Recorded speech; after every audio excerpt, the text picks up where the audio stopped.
The night Lagos swallowed his pride, Ji-hoon Kang sat in the back of a black luxury SUV with his hands clasped between his knees, like a man rehearsing a prayer he didn't know how to say. Rain hammered the windows. The driver said nothing. Outside, the lights of the city smeared across the wet road like something beautiful that had been broken and rearranged. He had traveled 6,000 miles to stand in front of a woman he had destroyed, and he still wasn't sure she would look at him.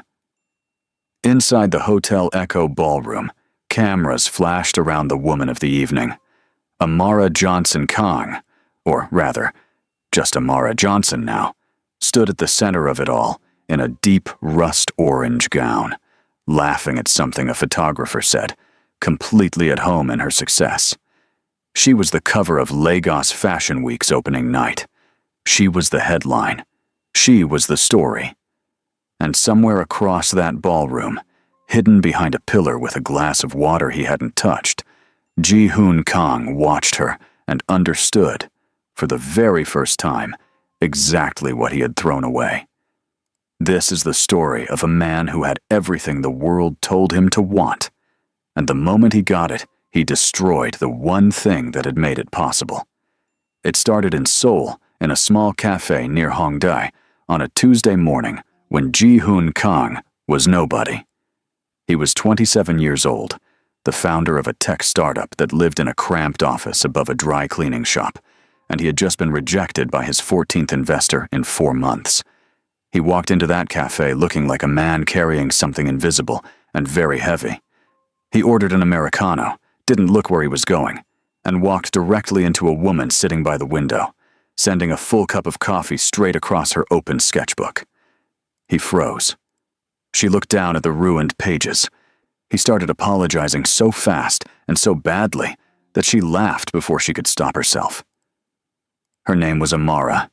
She was a Nigerian international student, studying fashion business at Hongik University, working part-time at a boutique 3 days a week to cover her rent. Her sketchbook was full of dress designs, bold, structural, African-inspired silhouettes that didn't look like anything in the Korean fashion world at the time. She was warm and sharp and completely unbothered by the disaster Ji-hoon had just caused. "Buy me another coffee," she said simply, "and we'll call it even." He bought her the coffee. Then he stayed for 2 hours. Then he came back the next Tuesday, and the one after that. What happened between them wasn't dramatic at first. It was quiet. Late-night ramen after her shifts. Her handwriting in the margins of his pitch decks. Little notes, like "be more specific." "Here and this part is where you lose them. Fix it." The way she listened when he failed, which was often, without telling him to quit, and without pretending it didn't hurt. 3 weeks after they met, he lost investor number 15. He called her from the stairwell. He didn't even say hello, just, "They passed again." She said, "Come eat. I made jollof rice, the real kind." He came. They ate. She looked at him across the table and said, "One day, Ji-hoon, the whole world is going to know your name," he said. "Only if you stay beside me." She smiled and said nothing, but she stayed. 6 months later, they were married in a small ceremony with 12 guests.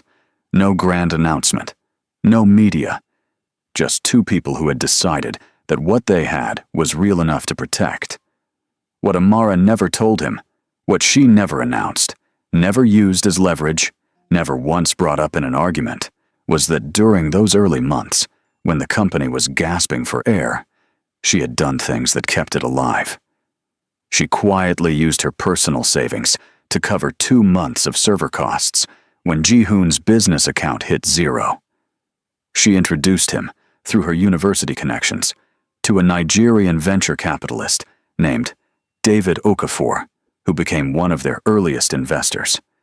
She even sold a gold jewelry set her mother had given her, a necklace and earrings that had belonged to her grandmother, to help cover payroll during a crisis she never even told Ji-hoon was happening.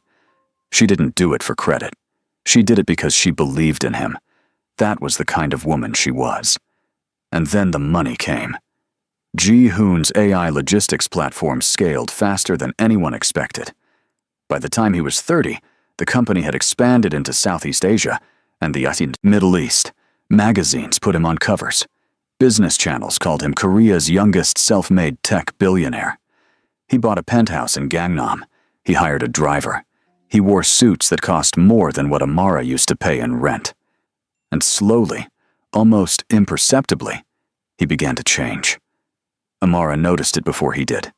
The late dinners that became no dinners. The business trips that stretched from 4 days to 10. The way he started answering her questions with one-word responses, like he had run out of time to give her full sentences. She didn't nag him. She didn't cry in front of him. She paused her own fashion dreams, which had been growing quietly since Korea, a small collection she'd been building on weekends, and focused on keeping their home steady, keeping him anchored, being the ground beneath his feet while he climbed. But the ground doesn't get thanked for being ground. The elite circles Ji-hoon now moved in had opinions about his marriage. Not to his face. They were too refined for that. But the whispers moved through those rooms like smoke. Executives at dinners would make comments just loud enough. Online forums lit up with questions about why someone of Ji-hoon's status had married a foreigner. His mother, who had never warmed to Amara, began calling more often, always steering the conversation toward the same unspoken destination. And then, Seo-yeon came back. She had been his fiancée years before Amara, from a chaebol family, educated in the United States, polished in the way old Korean money polishes its children. She returned to Seoul for a board appointment and walked back into Ji-hoon's world at a charity dinner, wearing a white dress and looking at him like no time had passed. She was careful. She never said anything cruel about Amara. She didn't need to. Ji-hoon, investors aren't just buying your product anymore, she told him one evening after a board meeting where she'd sat in as a guest. They're buying the image, the whole picture. You understand that, right? He told her he did, and he let her say it again, in different ways, over the following weeks, until it stopped sounding like manipulation and started sounding like advice. Amara came home one evening to an empty apartment that felt different. She couldn't name the difference exactly, but something in the air had shifted, the way the air shifts before a storm that hasn't announced itself yet. She tried to reach him. She made dinner and left it covered for him 3 nights in a row. She left a note on the kitchen counter that said, simply, "I miss you. Can we talk?" The note disappeared. He never mentioned it. Then came the charity gala. It was one of Seoul's most high-profile events. Hundreds of guests, media presence, the kind of room where reputations were constructed and dismantled between appetizers and the main course. Amara dressed carefully that night.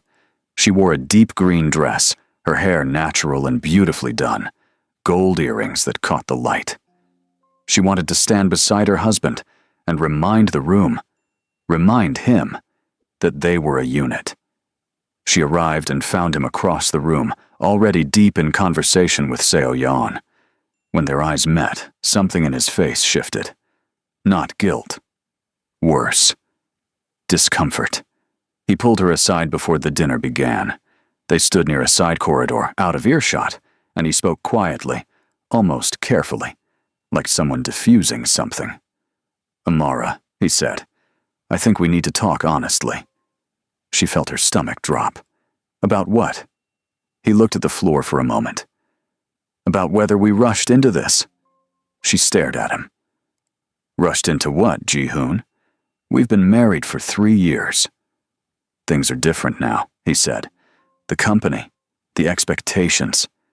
People are what? She asked. Her voice was very steady. She had gone completely calm the way people go calm when something too large to process arrives all at once. He didn't finish the sentence. He didn't have to. Because in that moment, across the room, Amara saw 2 executives watching them, and she heard, because the corridor carried sound in a way Ji-hoon hadn't accounted for, one of them say to the other, "A foreign wife doesn't fit the brand." She looked at Ji-hoon. He had heard it too. She could see it in his jaw. He said nothing. He just looked at the floor again. That silence was the divorce. Everything else was just paperwork. When you had nothing, Amara said very quietly, I was enough for you. Now you have everything. And suddenly, I'm an embarrassment? He opened his mouth. She shook her head. Don't, she said. She walked back into the gala, stayed for 40 minutes, so no one could say she fled, said goodbye to the people she liked, and left. 3 days later, she signed the divorce papers. She didn't fight over the settlement, didn't call journalists, didn't post anything on social media.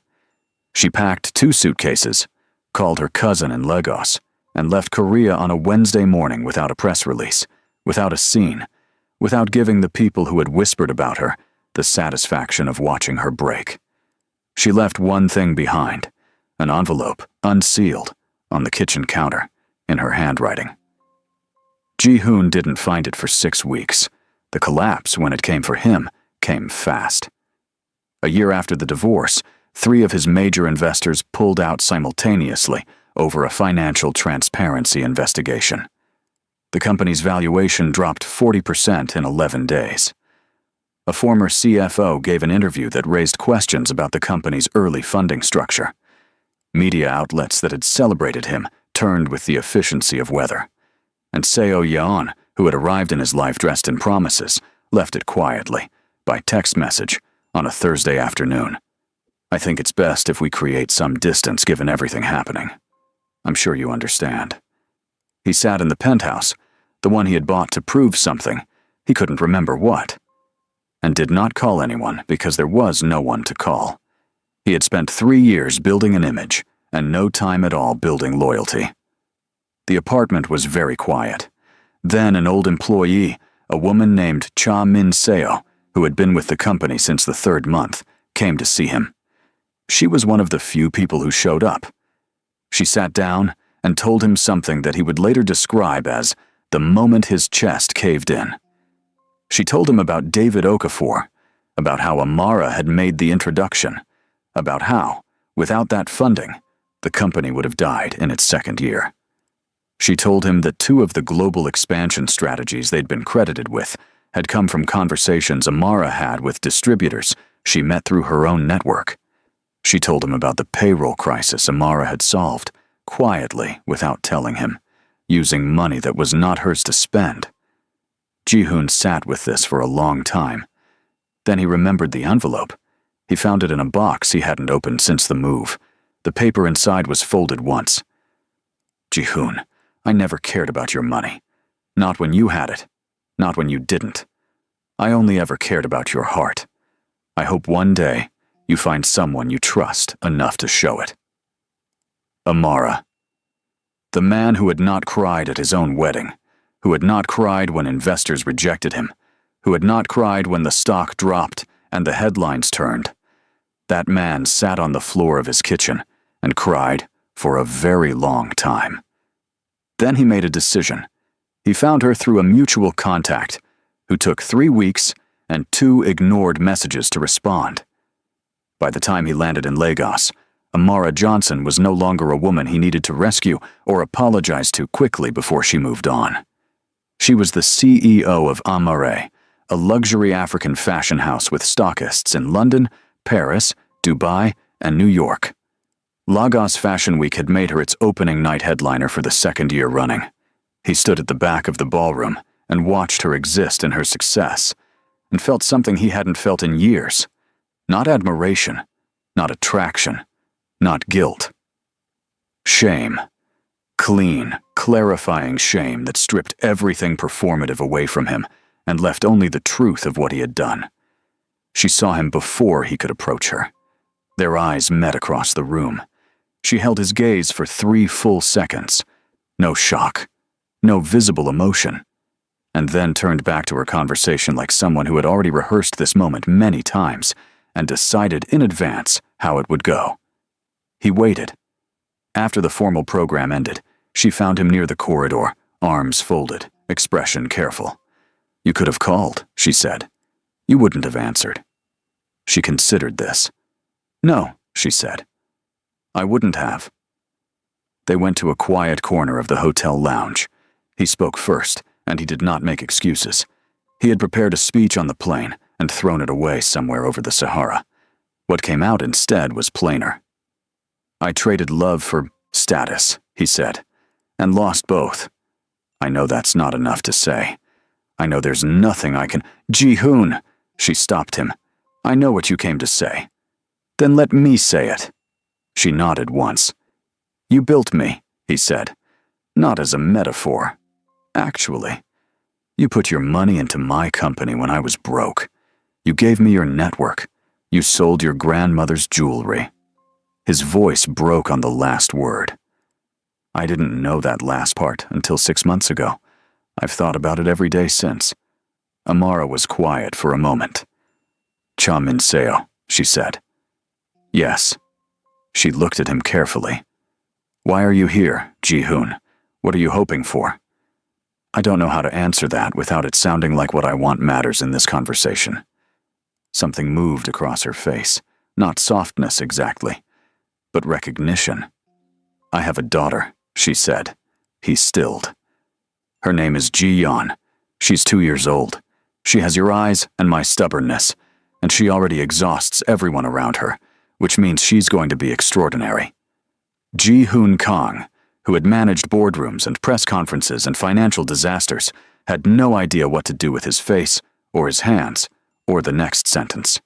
He said nothing for what felt like a very long time. Why didn't you? Because you had made your choice, Amara said simply. I was not going to use a child to change your mind. That's not what I wanted for her. Or for you. He pressed his hands over his face. When he pulled them away, he didn't bother pretending he wasn't shaken. Can we be a family again? He asked. The words fell into the space between them. Amara looked at him for a long moment. Not with coldness, and not with warmth, but with something more honest than either. Clarity. I forgave you a long time ago, she said. Not for you. For me. Because I refused to carry the weight of your mistakes on top of everything else I was building. She paused. But forgiveness doesn't erase pain, Ji-hoon. And I am not the woman who left Korea. I will never be her again. I'm not asking you to be. Then hear me clearly. She leaned forward slightly. You can be in Ji-yeon's life. You can be her father. Fully, properly, consistently. That is not a small thing. That is the most important thing I can offer you, and you should not treat it like a consolation prize. I won't. If you disappear again, even once, if you let your image or your business or anyone's opinion of who you should be with pull you away from that little girl, I will never give you another chance. Not because I'm cruel, because she deserves better than someone who chooses her when it's convenient. I understand, he said. Do you? Yes. He met her eyes. I do. Amara sat back. Outside, the rain had stopped. Through the hotel's tall windows, Lagos glittered, loud and alive and completely indifferent to his reckoning, which was exactly right. She wakes up at 5:30, Amara said. She likes oatmeal with honey and anything that has a face on it. Cups, plates, socks, it doesn't matter. She calls everything she loves mine before she even knows what it is. She paused. She's going to say that about you, Ji-hoon, when she meets you. Mine. That word from her is not small. Don't make her regret using it. He nodded slowly. There was nothing adequate to say to that, and he had enough sense, finally, not to try. The morning after the gala, Ji-hoon stood outside a modest house in Victoria Island, where Amara lived with Ji-yeon and her cousin Tammy. Amara opened the door and stepped aside. A small girl came running across the living room in socks with tiny pandas on them, and stopped 3 feet from the stranger at the door. She looked up at Ji-hoon with enormous brown eyes. He looked down at her. Her face was a rearrangement of everything he recognized in himself, filtered through someone far better. She pointed at him. Mine? She asked. Ji-hoon Kang. who had spent a decade chasing the right answer to every question, looked at his daughter and felt the most uncomplicated thing he had felt in years. "Yes," he said. "Yours." Later that morning, Amara watched from the kitchen doorway as Ji-hoon sat on the living room floor and allowed Ji-yeon to place every stuffed animal she owned onto his lap. He accepted each one with complete seriousness. He did not check his phone. He did not look toward the door. He was entirely, simply present. Amara did not smile in the way that means things are fixed. No, Asa smiled in the way that means things are beginning. Carefully, with eyes open, without promises that haven't been earned yet. The billionaire had spent years chasing power and constructing a version of himself he thought the world would respect. He had sacrificed the truest thing he ever had on the altar of other people's approval, and when the altar collapsed, as altars built for the wrong gods always do, he had nothing left but the memory of a woman who had loved him honestly when he deserved it the least. He would not get her back. That chapter was closed, and she had written the final line herself. But he had been given something rarer than a second chance at love. He had been given a first chance to be the father his daughter deserved. And this time, Ji-hoon Kang wasn't going to waste it. If this story moved you, hit that like button and share it with someone who needs to hear it today. Subscribe so you never miss a story like this. We drop new episodes every week. And tell us in the comments, do you think Ji-hoon deserved another chance, or did Amara make the right call? We read every single one.